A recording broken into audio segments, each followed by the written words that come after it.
Welcome, Greek U Nation, to episode number 323 of the Fraternity Foodie Podcast.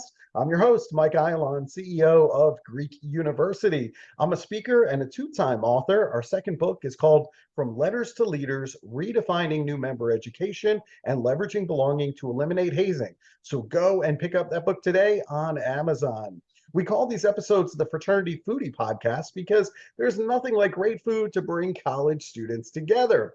Fun fact, I was just talking to another guest on this show in the last episode about self-harm, and she happens to study people who injure themselves with things like cutting, for example. And this is really a coping mechanism where they instantly forgot about some of the other problems that are going on in their life. And her job was to replace this dangerous activity with something that wasn't going to harm them. So today we're going to talk a little bit more about better coping mechanisms. Dr. Annie White is the author of The Calm Code, Transform Your Mind, Change Your Life. After thousands of hours of patient visits and a decade studying neuroscience and neuroplasticity, she developed a revolutionary step-by-step method to minimize stress and maximize happiness. Annie has a doctorate in traditional Chinese medicine. The tools that she uses, they're all based on neuroplasticity and rewiring the brain. Not only did her patients want stress and anxiety relief, but there also came the point when Annie desperately needed these techniques. Once she saw for herself how well they worked, it became her mission to get them into the hands of everyone who needed them. And the Calm Code isn't a typical stress or anxiety book. It gives you a step-by-step solution to transform your mind and train and change your life. Stress, anxiety management, and happiness, here you come. Welcome to the show, Annie. Thank you. I'm glad to be here. Thanks for having me. Hey, listen, this is very, very needed. So immediately, as soon as we met, I'm like, you got to come on the show and talk to our college students about the Calm Code. You developed this Calm Code. It's a revolutionary step-by-step method to minimize stress, maximize happiness. Talk to our audience a little bit about your life before the Calm Code. Well, it's sort of a long story, but I'll make it quick, okay? Okay. I had been seeing patients in my office, and what was happening was everyone was coming in, and I knew even like allergies, skin conditions, asthma, all of it was rooted in stress. And I knew that if they didn't minimize their stress, they'd never be happy or healthy. So because I'm trained in Chinese medicine, we find the root cause of issues, right? So I said, okay, I'm going to find the root cause of stress because it's not traffic jams or family relations, because different people react different ways to those things, don't they? Mhm. Right. So I did a deep dive into the science of the brain. And when I found out that neuroplasticity states every thought, action, and emotion that we have of the same type strengthens those parts of our brains. And I thought, okay, so that's why people get more and more and more stressed. And people have really experienced this after the pandemic, because when you have those stress and worried thoughts consistently, you strengthen those parts of your brain. And when those become dominant, you're not as balanced anymore. So this was for my patients, right? I mean, I wouldn't need this because I know stress, like I'm the quote unquote expert on stress, me. And then I went through a really stressful period. We moved and a lot of things happened. I lost a business. My dad passed away, thing upon thing upon thing, which culminated in my husband walking out the door and leaving me. And in the midst of all of that, I had also considered like not even being on the earth anymore, right? But that even didn't tell me I needed the tools. It took him walking out the door. And as I'm in a puddle on the living room floor, I was like, what do I do? I'm desperate. Something has to change. And then I was like, oh my God, you have to try to use these tools. You need them really bad, probably worse than most of your patients ever did. So I dedicated a lot of time, probably like for me, I did 15 minutes at least twice a day. Mhm. And the first couple of weeks, things didn't really change. But after that, things did start to change. And I could assure my husband that I could get myself who I was prior to all of this high stress back. I mean, I became an irritable, anxious version of myself that I didn't like. And apparently, he didn't either. Clearly, So you didn't. they said, yeah, they saved my marriage, thank goodness. And once I saw the change and that they really worked, I mean, my patients over the years, of course, they told me they worked, but I hadn't experienced myself. And it wasn't like that was my main focus every single time I saw people. Mhm. So I didn't know. I didn't know if they were just being nice to me or what they were saying. But they actually do really work. So I was happy about that. I mean, clearly you saw a need with your patients. I mean, they were coming in with similar issues, looking for you to solve them. How did you go about developing the calm code? When I saw people coming in and I went to research the root cause of stress and found the science of the brain and neuroplasticity. I figured out that if every stressful and worrisome thought wires our mind to be more stressed and worried, then calm and happy thoughts can wire our mind to be more calm and happy. And when that happens and those parts of the brain are strengthened, we have a more balanced response to stress, right? Mm-hmm. So then I did a deeper dive and I said, okay, so what's been proven to wire our mind to be calm and happy, right? And I came up gratitude wires our brain to be at least 25% happier. And listen, I'm putting in the wires, the brain part, because that's what happens. I mean, people who are grateful are 25% happier. Why? Because every grateful thought wires their mind to be more happy.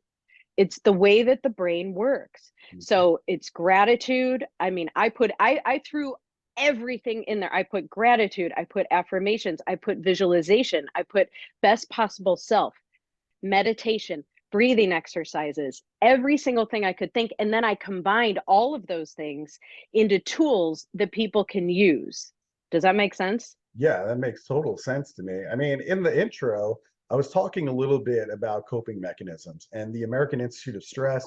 They just said that stress is an epidemic among college students who need these healthy coping mechanisms more than ever. But I'm just wondering, I mean, have we all been duped? I mean, we've all been told that exercising more, getting more sleep or better sleep, and eating healthier is going to somehow make us better in terms of stress. Is that really not the answer? Mike, I hate to tell you this, but it not only isn't the answer, it makes people more stressed. Why? Because when you are stressed out, what does stress cause? Insomnia. Mhm. You can't help it. It causes you not to sleep because of the way the cortisol fluctuates in the body, right?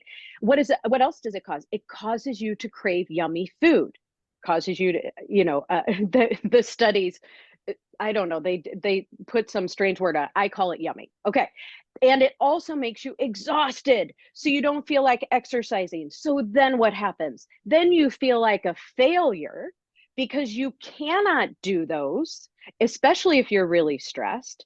And so then it just doubles your stress because you're like, well, what am I doing wrong? I'm trying everything. They're telling me to go to bed earlier, but I just lie there and my head won't be quiet, or I wake up 10 times and I can't fall back asleep and I must just be a failure. But you're not. It's normal. Hmm. Those things don't, I mean, they're fabulous for health. I would never say sleep, exercise, and eating healthy isn't important for people in overall health. Given, definitely is. But as a prescription for stress, it just makes things worse. Hmm. So give us some practical advice. I mean, can we rewire our brains to eliminate stress and anxiety by writing down, let's say in a journal, what we're grateful for 15 minutes a day? Maybe. So maybe because gratitude journals have been around for a long time. And I will tell you that I used gratitude journals for a long time too. What happens with gratitude journals is it becomes a rote exercise and you're not activating those calm and happy parts of your brain anymore. So if you're super into the gratitude journal and you love it and you're like, this feels amazing, and I feel amazing for 15 minutes a day doing this, I think it could work for you. Otherwise, you need tools that really powerfully ignite those calm and happy pathways in your mind. Does that make sense? Yeah, that definitely So makes sense. I mean, I'm happy to toss some tools out there that I Yeah. think actually work better What if are some you. tools that work better? Okay, so what about this? You know, when you're stressed and you wake up in the morning and you're just dreading your day, right? Mhm. And from the get-go, you're activating those stress and worry neural pathways. And I'm sorry to toss out neural pathway, but it's what it is in the brain. So stress and worry parts of your brain, okay?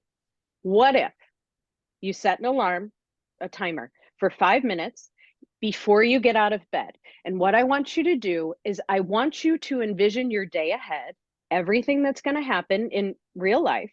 And I want you to imagine it turning out better than you ever expected. And this is dream world time. This is fun time. You are having a blast with this. And then I want you to toss gratitude on top of that, right? So even mundane things like thank you that I have great energy to work out and I feel amazing after it. And you just go through your entire day and for that entire time that your timer is set. Okay. What that's going to do, it's going to set you on the right pathways for the day in your brain. It's going to strengthen those pathways every time you do it. And it's going to set your energy up to have a better day. Very nice. I love So, yeah, the magical morning mindset. I love it. I really, really like that a lot. Now, you obviously got to the breaking point. I mean, you talked about it that you were just a puddle in the living room when your husband walked out the door. So maybe you didn't recognize some of the signs that stress was ultimately, killing you or killing the relationship. So what are some signs that we should be paying attention to that the stress is literally killing us?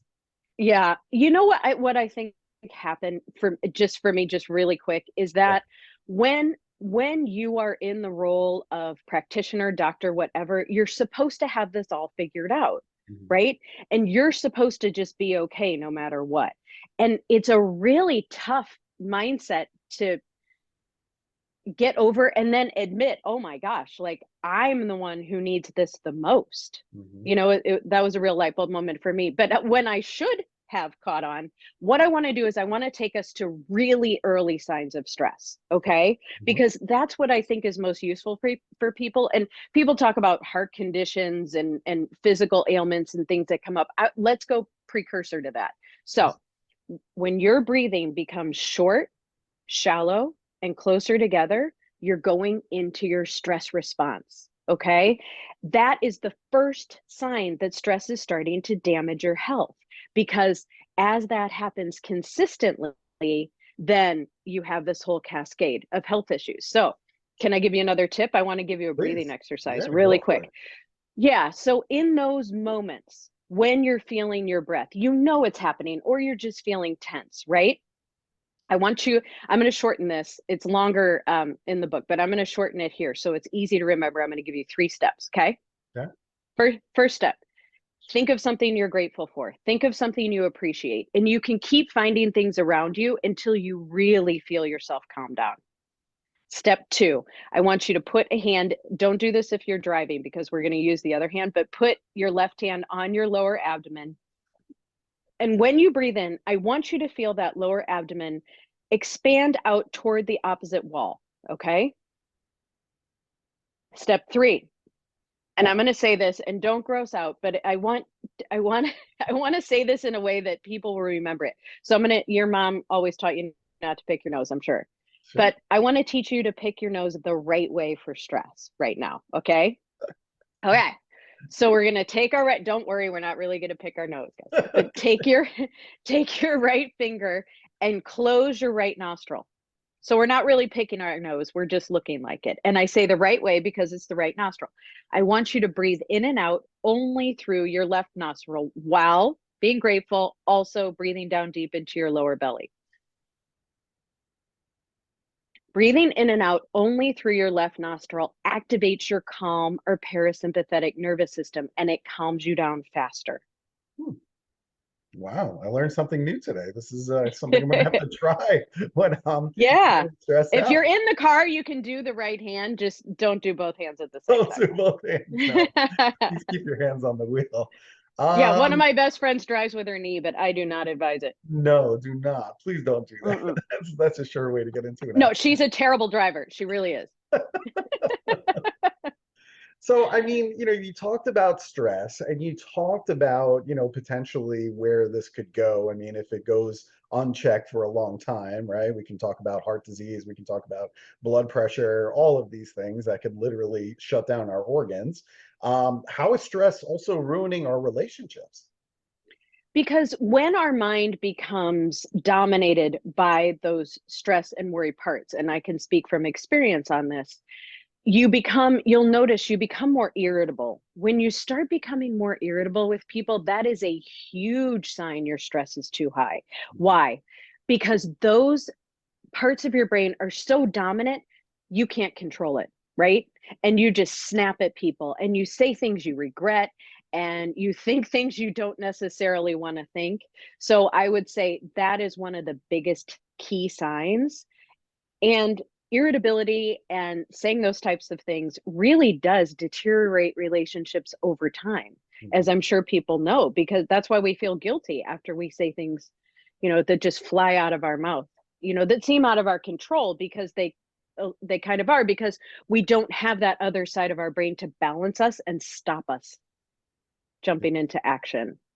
Makes total sense to me. Now, all of our listeners, I'm sure they're on social media, probably on social media a little bit too much, to be honest with you. I saw some of the data in terms of how many hours Gen Z is on social media, and it's frightening. And so, one of the things that concerns me about that is that everybody's living their best life on Instagram. I mean, they're on the beach, they're like perfect bodies. I mean, it's probably manipulated photos, but we won't even talk about all of that stuff. Right? I Yeah. mean, it's not even real. I'm like, this is I a can't even filter. imagine. I'm like, I know this person, and I'm telling you that she doesn't look like that in real life. I'm just throwing it out there. And she was crying yesterday. Right. She was crying yesterday. Her family is falling apart. She's going through a divorce. But like on Instagram, I'm looking at the photo and I'm like, oh my God.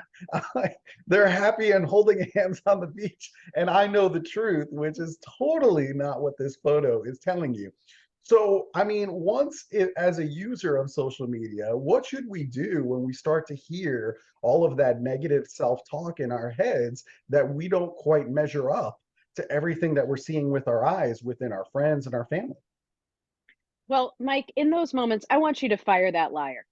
All right. Because negative self talk is always a lie. Anything that you say to yourself that makes you feel badly is a lie. Because if you think about it, if somebody tells you something that's the truth, there's some level that it feels okay, right? It's like, yeah, I kind of messed up.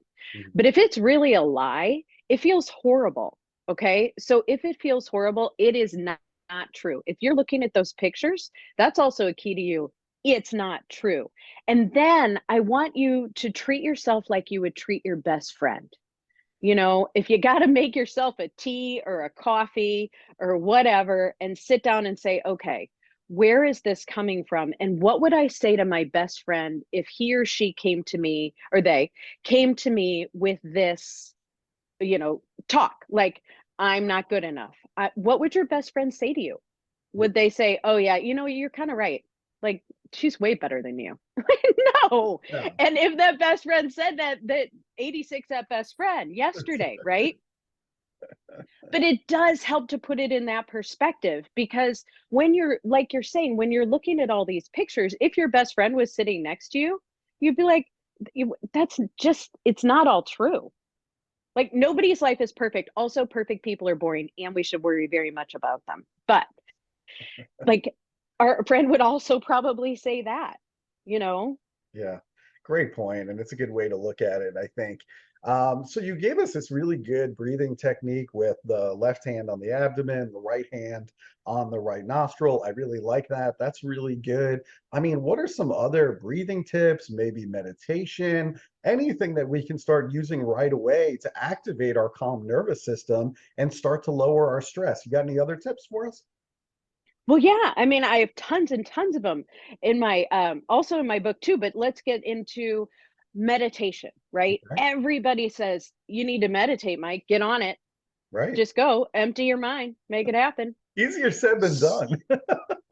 Exactly. Sorry. That's not possible in today's world. Our minds go from thing to thing to thing to thing. People can't even stand in the coffee line without a phone in their hand, right? Exactly right. Thank you. So we're not going to empty our mind sitting in a chair and feel like a failure. That's not happening. Here's what you can do is you can do a guided meditation.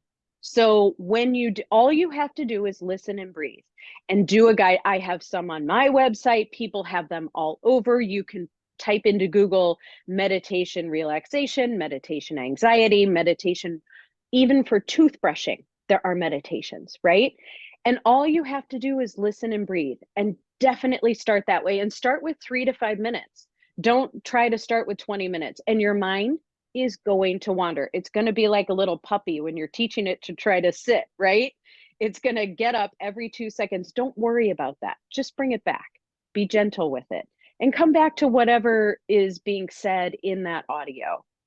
And that is a great way to start because studies have actually proven that that can be just as effective as, emptying your emptying your mind. I don't even know how, you have to be a Tibetan monk, maybe living in a cave to do that sort of thing these days. But yeah, Yeah, that doesn't work for me either, but the guided meditation certainly has worked over the years.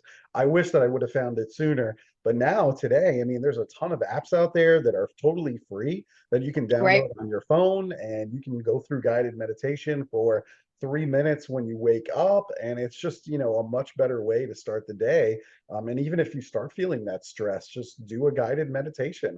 It'll take 5 minutes out of your day. I mean, it's not a huge time commitment, but it is something that I think if you do with regular frequency, that it definitely will help you. And I think those intrusive thoughts that come in while you're going through the guided meditation, that's totally normal. That happens to everybody. Like if you have those intrusive thoughts, okay, so your mind is wandering. That's okay. That's totally normal, totally typical. But I think over time, the more you do it, the better you get at it. And so I notice that as I do it more often, I can really do some really good work with that guided meditation and without so much of the intrusive thoughts. But it just takes time and practice. So hopefully that helps to our listeners. Now, the name of the book is called The Calm Code: Transform Your Mind, Change Your Life. Talk to our audience a little bit about some of the other things that our listeners are going to learn in this book, other than, some of the breathing and some of the meditation. What are some of the other things that people will learn? Well, I take people through a step-by-step process over 6 week period of time. Mhm. And you learn new tools every single week over 6 weeks. And it's almost impossible to get into the entire tools, in a short period of time, because like I said, they're all layered with these different techniques, right? So things like looking at pictures that make you happy, but then we'll add other things on top of that at the same time.